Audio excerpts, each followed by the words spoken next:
So, this is how I would define the inner critic. The inner critic is the voice of criticism or shame. It can look like, in its extreme form, like really disliking or hating yourself, but it's more often along the lines of feeling emotions like disgust and disappointment with yourself, trying to demand perfection, not meeting a standard, and often leaves us feeling really anxious or less than. Okay? I think someone said social anxiety. And that's the way it can show up for a lot of us is like, what are people thinking about me? What if I do this wrong? Or when we're trying something new, like taking a risk, that's where it can show up too, like, or making a mistake. How many people here like making mistakes? There's one or two of you. Okay, yeah. But for most of us, how many people would rather not make a mistake? Yeah, okay. Now, I remember being at church when I was probably like 8 or 9, and I was playing tag with some of my friends, and we shouldn't have been running, but, hey, we were having fun. And I had to use the bathroom, and I ran as fast as I could and ran right into the men's room in front of the cute boy that I liked. Okay? So unfortunate, right? So unfortunate. And he was like, and I was like, I just want to disappear, right? So those are the moments where the inner critic can kind of come in a little bit. And I remember thinking, Katie, you're so dumb. Why did you do that? Oh my gosh, you'll never be able to look at him again, right? So calling yourself names or putting yourself down, that can all be a part of the inner critic, okay? So the inner critic has two functions. We have this voice in our head for two reasons. One, it tries to protect us.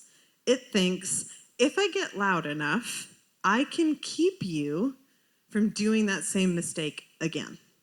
Okay, so if I tell you every time you walk past a bathroom, remember that thing that you did? Then you will make sure to never go accidentally into the boys' bathroom again. Okay? But really all that does is give you just a whole lot of anxiety because you didn't really want to go in there in the first place. Okay? And the second thing that it does is it likes to try to motivate us to be better, to try harder, to be cooler, any of those things. Okay? Have you ever seen I don't know, trainers or people like coaches, and they're like yelling, like, come on, do better, right? Like, that's how the inner critic can try to help us, is it wants us to do better, and it wants to protect us from feeling embarrassment or anxiety or some of those other things. Does that make sense? Okay. What are some of the things that the inner critic could say?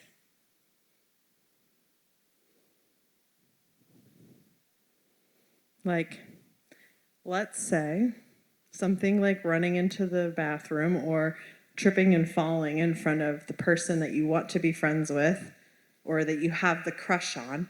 What are some of the things that could come to mind? That wasn't the smartest idea, pal. Yep.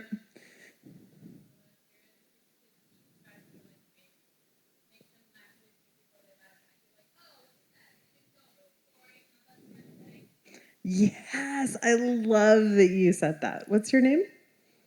Willow. That's a great thing.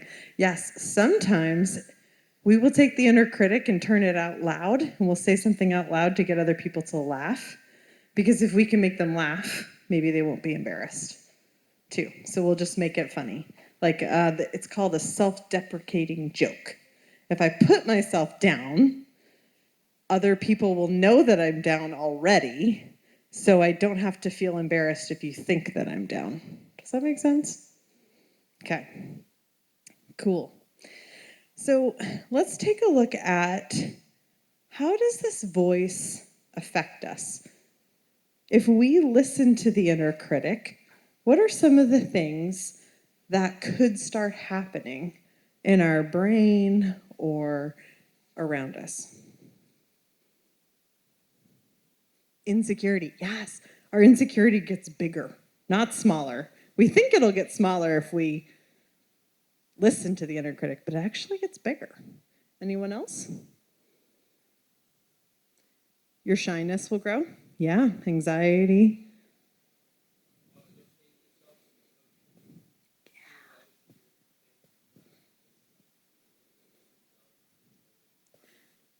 Absolutely. You will change yourself. So we call that not being your authentic self. I'll try to people please or be somebody different so you'll like me. You guys are a really smart group. Have you realized that? Yeah. Okay, over here.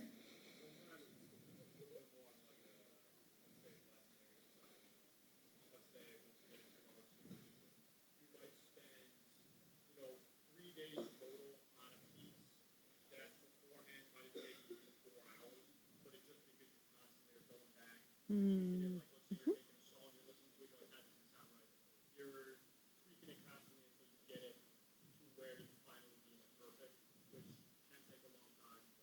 Yeah. Yeah. So you're saying that the critique can be helpful sometimes. Yes. So we do want something called constructive criticism, which is a voice of, we want it to be a voice of kindness, helping us get to our goals. But a voice of harsh criticism is there's an element of putting you or something or someone else down. Okay, whereas a critique is more of like an edification.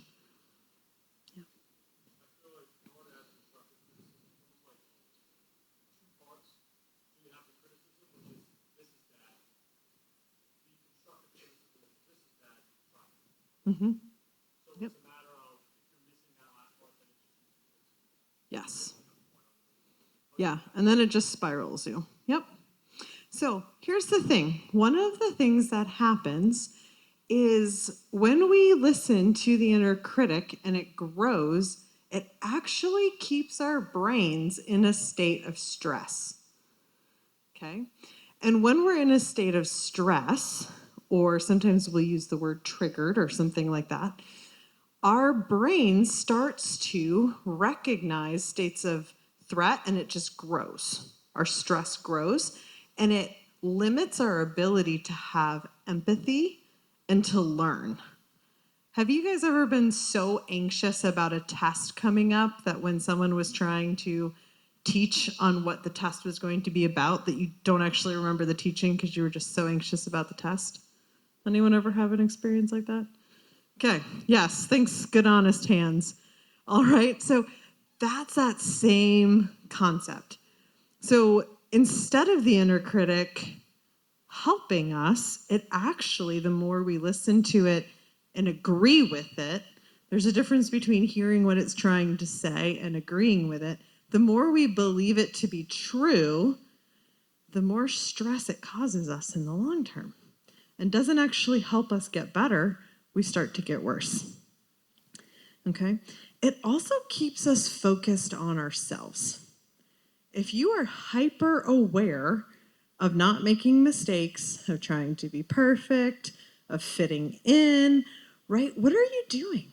You're thinking about you the whole time. And that prevents you from making the friends that you want to make or doing stuff like that because you're so focused on, hey, how will I be perceived? I don't want to make these mistakes, that type of thing. That makes sense? Okay. All right. Can you throw up the verse, Bradley? Okay.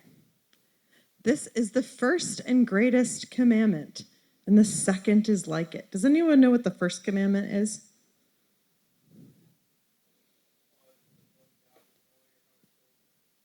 Yes, love the Lord your God with all your heart, soul, mind, and strength. Great job. And who wants to read the next part? Go for it.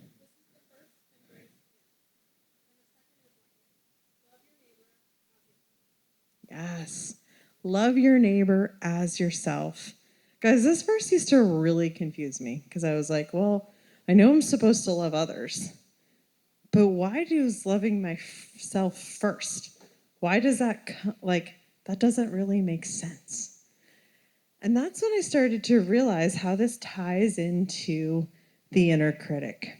Because when I am loving myself when I make a mistake, I can love you when you make a mistake. If I can have compassion when I have anxiety and receive that from Jesus, I don't care if someone else has anxiety. I'm like, yeah, me too. Let's do life, right? And so when I am full of love, I can give love away. And so it's so important that when we are in our internal world, that if it's a voice of love instead of a harsh inner critic, it makes a really big difference. Okay, fruits of the Spirit. Does anyone know what they are? Okay, I'll come back to you. Go for it.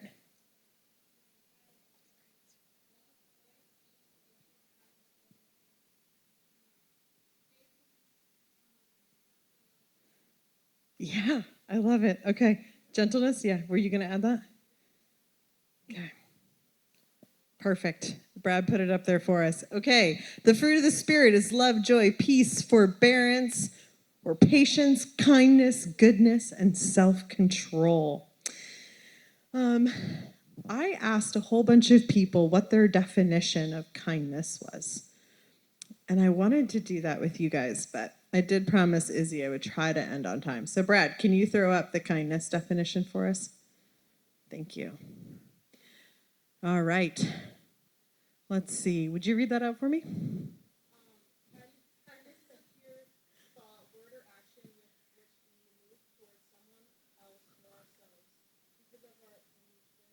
Good job. Great job. You aced that. Okay. So, our intrinsic worth means our love and value that does not change because God calls us loved and sons and daughters. And no matter what other people do or don't do, or what we do or don't do, that doesn't change. And so we can be kind to ourselves simply because we have value, right? Some of the greatest stories we read on kindness is people being kind when someone else doesn't deserve it, right? We've all seen the t-shirts or the bumper stickers that say, you never know what someone's going through, be kind. Okay? We don't have to know to be kind. Okay. Who here drives a car? Oh yeah, perfect. Who here legally drives a car? Okay, all right. Can I have a volunteer to tell me what the stoplight colors are and what they mean? Go for it down here in the end. Blue, that's a new one. I haven't seen that one. Red, yellow, and green. Perfect. Okay, what does green light mean? Go. Yellow light. Be cautious or go slow. And red light. Perfect. Okay. How about pink light? What does pink light mean? Pink is for Barbie. Okay, my grandfather taught me how to drive. This is a bonus story. And he was like, so this is what happens when you're at a yellow light and you're trying to go through the yellow light before you get to the red light and you're going underneath and it turns red. That's pink because yellow and red make pink. Here's the thing. Please don't go through a yellow light. Slow down and stop, okay? But, you know, he was pink light. Okay. So this is what we want to do with the inner critic. When the inner critic is saying something to us, we first want to red light it. We want to stop and pause and say, hey, voice in my head, stop. Okay? We want to put on the brakes. We want to stop the harshness. And then the yellow light says, hey, let's slow down and listen. What is the inner critic? What is this harsh voice trying to tell me? And then once we listen, then it's the green light. How can we move forward with kindness towards the real reason the inner critic was trying to protect us? Okay? So let's use my embarrassing bathroom example. Okay? Katie, I cannot believe that you ran into the men's bathroom in front of Josh and he saw it and laughed. Don't ever do anything stupid in front of him again. I can't believe it. You make so many mistakes. Stop. Red light. What is that voice trying to tell me? What's it trying to protect me from feeling, do you think? Any guesses? Over here? Embarrassment. Yeah, it's trying to protect me from feeling shame or embarrassment. Anything else? What else could I be really feeling there? Either, both. Anger. Yeah, mad at myself for a mistake. Self-consciousness. Sadness. I'm like, oh, I just messed up probably being his friend. Or like, let's be honest, I was kind of crushing on him too. It's like all hopes are out the window, okay? So when you stop and say, oh, the inner critic is trying to say, hey, Katie, don't make any more mistakes. We want you to be loved. We don't want you to feel insecurity, sadness, and embarrassment, okay? Like we want you to be what? Accepted or loved? Like, why did I want that friendship? Okay? So when we listen to what the inner critic is trying to protect us from, well, if I know I'm trying to get to love, couldn't I be kind to myself? Couldn't I ask Jesus, who loves me, to remind me of that? Or a friend? So now I can change my voice towards myself, towards kindness. Okay? Does anyone have a thought on what kindness could sound like in that situation before we end? What would a kind voice sound like in an embarrassing situation? You're human, you make mistakes. I love that. Some common humanity. Like, hey, you're cool. We all do stuff like that. Okay? I might come back to you, but let's see if there's anyone else. I want to give everyone a turn. Anyone else? Okay.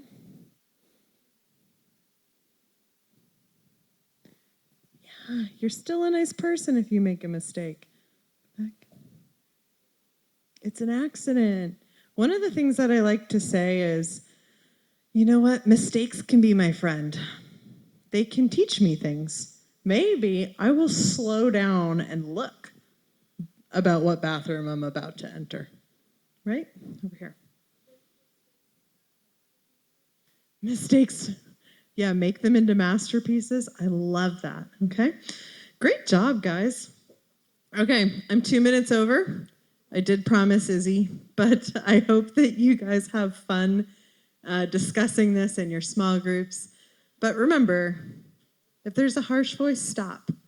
Ask what it's trying to protect you from, what your heart is actually wanting, and then see if you can respond with kindness. Okay?